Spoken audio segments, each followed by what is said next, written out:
Okay, hi everyone. How are you?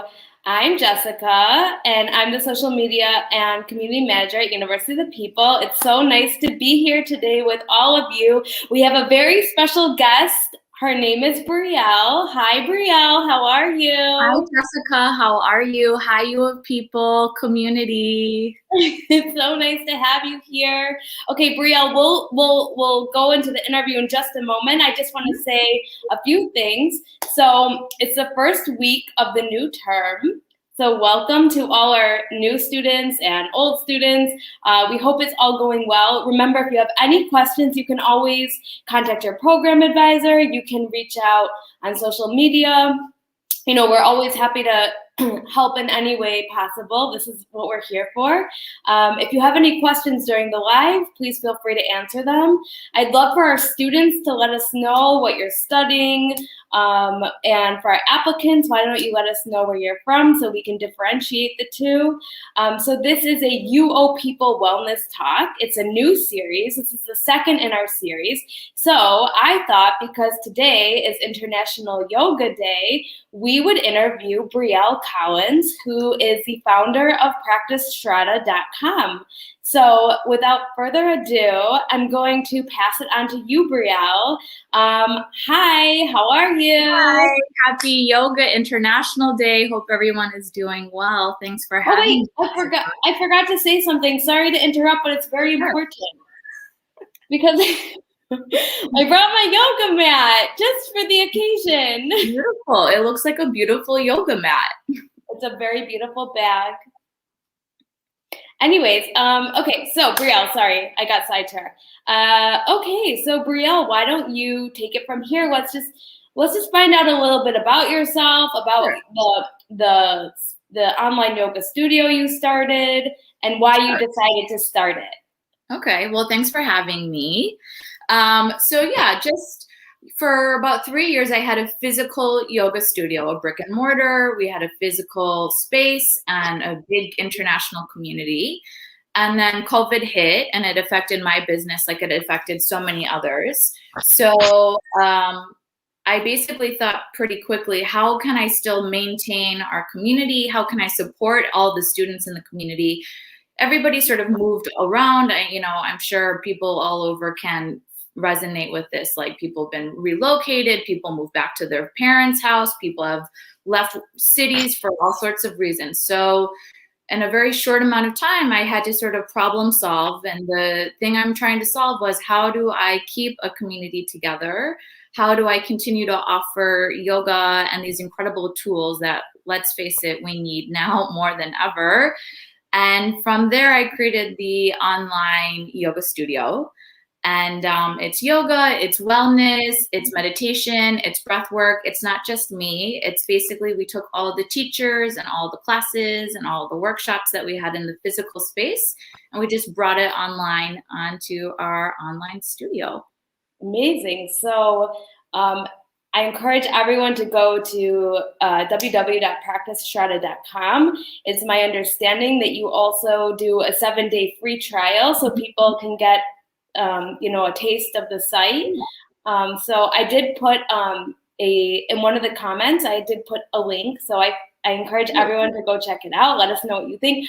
I personally use PracticeStrata.com and love it so much. It's a very beautifully designed website where you can do yoga, meditation, different courses, like you said, and I love it so much. It's a great website. You did an amazing job. So you are an entrepreneur, and we just launched a bunch of certificates, and one of them is an entrepreneurship certificate. So I just kind of want to cover what it's like to be an entrepreneur. What is your favorite aspect of being one? Maybe you could talk a little bit about that. Great, yeah. I saw that certification. That looks really amazing on your site. Yeah, so there's a lot of layers to being an entrepreneur. By no means do I think about myself as an expert, but I do think that a lot of us, again, because of COVID, are finding ways to be creative and finding ways to sort of redefine how we work during this unusual time. So for me, on being an entrepreneur is actually just problem solving. Like I had a studio and then I had to problem solve, okay, how am I going to continue to keep this business that I've cultivated for 3 years and help it shift during this uncharted time? So for me, being an entrepreneur is really about, not to sound like a yoga teacher, but really sort of going with the flow and being flexible and resilient and sort of finding a way to navigate even when something's hard. It's also very much about being creative. And also, when you're an entrepreneur, at least in my humble experience, there's you wear many hats, especially if you're me, a very small entrepreneur, small business owner. So it's very interesting. There's a lot of amazing aspects about being an entrepreneur, but it's a lot of work. But it's quite fun because if you're doing something you love, that it's your passion, how much of it is work? Like you put in the work, but it's when you're following your passion, there's nothing better, at least for me. So for me to like be able to create a business and offer the classes and tools of yoga and meditation is like such a gift. Now you're getting me on a good day, right? Like some days are really hard to be an entrepreneur, but I do think a lot of us are going in that direction because this time period in a way is sort of pushing us to be creative, to look at how we balance life, work, family. How do we navigate that during such a wacky and wild time that is COVID time? So yeah. I personally really love the website during these times because, when we were in lockdown, when you're in lockdown, you have the ability to do yoga or meditation like from anywhere. It's kind of like studying at UoPeople. You can do it from anytime, anywhere. Right. So it's a similar concept. I'm really curious to hear from the viewers. First of all, one, do you have any questions about being an entrepreneur? And two, are you guys doing yoga and meditation? Like, I'm curious who out there is doing yoga and meditation. If you're interested in doing yoga and meditation, Brielle is a real expert in this field. So if you have any questions, you're more than welcome to ask her in the comments. Let's talk about marketing. There's so many different ways to market a business. Which tools have been most successful for you in your business? Right. So most definitely it's social media. Again, we're a very small team for practicestrada.com, the online studio. So the amazing thing about social media is that it's free, most of the time unless you're doing a sponsored ad. So we're really able to market through our Instagram platform, which is just Strada Yoga Studio, through our Facebook page, which I think you guys are linking. And because everybody's so spread out, and like you said, Jessica, because everybody is in and out of lockdowns, it's a really nice way to keep the community together through the social media platforms. People share when they're doing a class, people reach out to us on our social media. So for us, for our team, social media is the way to go. It's amazing because it doesn't cost very much for a small business owner, and it really helps to grow the site, but also grow the community. Like, we're really about community. I think people really need community. And I know you guys do an amazing job with the UoPeople community. So yeah, for us, it's really... Sorry.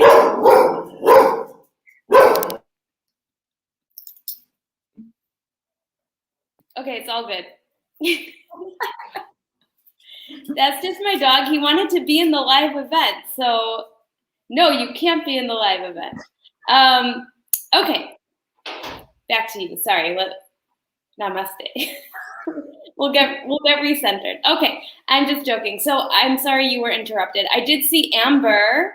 Mm-hmm. Amber, you're an entrepreneur, a life coach, and you do yoga. Wow, this is a perfect interview for you. Thank you for sharing, Amber. Okay, Amber, this is interesting. Amber says that she struggles with gaining clients. Mm-hmm. So that's an interesting subject we could talk about. maybe you felt this at some point in your life. I mean, everyone had to start from somewhere. Right. So how did you build your students? Right. So it's a great question. Hi, Amber. Yeah, for me and for what we do, it's really about person to person, like basically if you were to reach out onto our social media, you're probably going to hear from me or just one other person in the team. Like we really care about the community. So my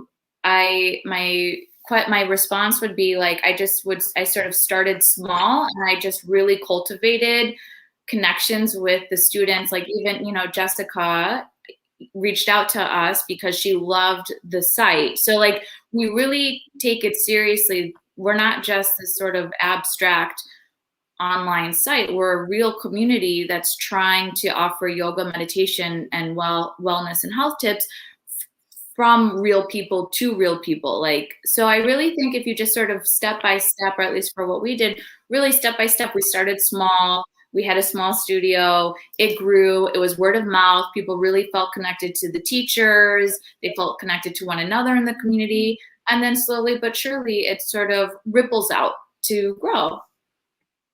Amazing. Yeah, I think it's really important, first of all, to take it step by step. And also, I feel like in social media, like providing the best customer service possible is a really great way to gain clients or students or whatever it may be. And Amber, as a social media manager for University of the People, we monitor all comments on every single image, on every single post.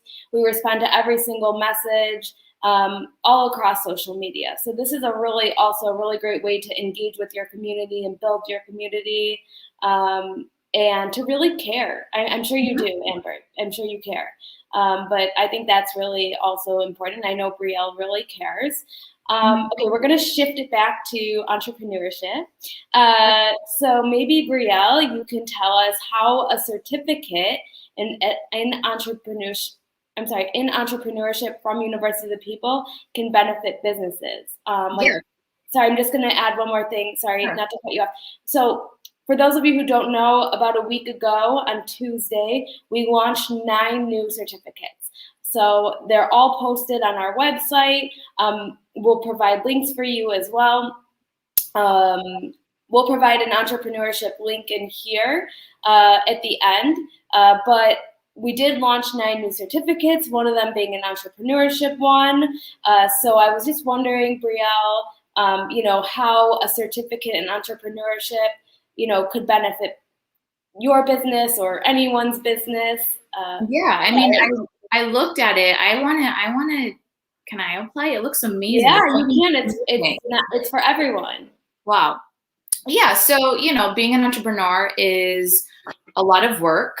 It's very rewarding because, at least in my opinion, I'm really doing what I love that I also feel like helps people. But to have some sort of structure and have those sort of tools to almost help guide you as you build your business, or like you said, Jessica, like step by step, it is definitely a long haul, right? Like slowly but surely you start to grow your business, you create the foundation for your business. So when I looked at that certification program, it looks amazing. It's sort of like giving the entrepreneur a lot of tools and a lot of sort of things to think about that takes the load off of a new business owner. To have those things already sort of presented and structured is really sort of giving you a heads up in the game. I'm joining. I'm going to join the program. Amazing. We can't wait to have you. Okay, so somebody asked, Emmanuel asked, is yoga and meditation the same thing? Actually, that's a very good question. If I didn't know anything about yoga and meditation, I think I would probably wonder that too. So thank you, Emmanuel, for asking that question. And Brielle, can you please answer? Sure. Hi, Emmanuel. So actually, traditionally, there's 8 limbs of yoga. And the physical practice of yoga, that we see all the time on Instagram and the poses. I don't know, I'm acting like a robot because that's not yoga, but the physical movements is actually called asana. And meditation is just another limb, another strand, another component of the traditional limbs of yoga. Interesting fact, maybe it's not interesting, maybe I'm just a yoga nerd. The physical practice of yoga that we all know as yoga, but is called asana, was actually designed so yogis could sit more comfortably longer in meditation. So the physical practice of yoga was designed so yogis could sit longer in meditation. So they're under the same umbrella, right? Like of yoga, what we call yoga is really called asana. That's why, there's all sorts of types of asana practices, vinyasa, bikram, hatha, etc. But yeah, for sure, they go hand in hand. And some people get into the physical practice of yoga, and then some people get into meditation, and vice versa. I'm a big believer of you do you. Some people really connect to meditation. Some people say it's too difficult. Some people might start with breath work, and some people might do the physical practice. I look at yoga as tools to sort of support me through life, especially in this wild, crazy time, to help with stress, anxiety, focus, feeling more grounded, connected to myself. So I say to you, Emmanuel, whether it's yoga, asana, meditation, just find something that you love and try to weave it into your routines. I hope that answers the question. Yeah, I think that was a really great explanation. Okay, and Amber, it sounds like Amber didn't really understand asana before this interview. So thank you, Brielle. Like I said, you can always reach out to us on our social media. We hear from people all the time. So I actually, sorry, I didn't mean to cut you off. I actually tagged Shraddha Yoga Studio on Instagram and on Facebook. So you can, and I also put the website at the beginning. It's www.practiceshraddha.com, SHRADDHA. I encourage everyone to check it out. You get 7 days free. And it's a great tool to, kind of test the waters of meditation, yoga. There's holistic lectures on there, and it's a really great resource to have. And this really falls under our new series of wellness talks. So, Brielle, thank you so much for joining us today. I really appreciate it. Thank you so much for having me. It was a pleasure. So today, the reason why we interviewed Brielle on International is because it's International Yoga Day. So anything you want to say about International Yoga Day? I mean, just, I guess, anything about yoga in general? Yeah, now I feel like I'm supposed to say something super profound. No, it doesn't have to be profound. It could be anything. Yeah, I mean, my thoughts are that yoga is truly, I mean, this is not a sponsored ad for yoga, right? But like yoga is just such an incredible tool to have in our lives right now, whether, again, if it's the physical practice, meditation, the breath work. Like, I just feel like right now we're in such a pivotal time period in the world. And for me personally, I got into yoga for anxiety, for, all sorts of reasons. And it has just been just an incredible tool to help me navigate through life, wherever life might take me. So I'm forever grateful to yoga, the people I've met through yoga, the community I've made and met through the practice of yoga. So yeah, it's just an amazing tool that I am so grateful to have discovered so long ago. Okay, amazing. And I want to mention Nazia, I see your comment. You asked where I went. I'm not sure. I'm here. I'm always here, Nazia. Feel free to DM us if you have any questions. Okay, so I think we're going to wrap that up because I know you have a busy schedule, Brielle. But thank you so much for joining us today. It was a real honor, and I'm so happy you got to speak with our community. So thank you so much. And you guys should check out Brielle's online yoga studio, www.practiceyoga.com. It's amazing. And you get 7 days free. So with that, I'm going to say namaste. Great. Thank you so much, Jessica. And Thank you, Brielle. wonderful community. I just wish everybody is having a great day and is well and safe. Amazing. Thank you. Bye, everyone. Have a great day.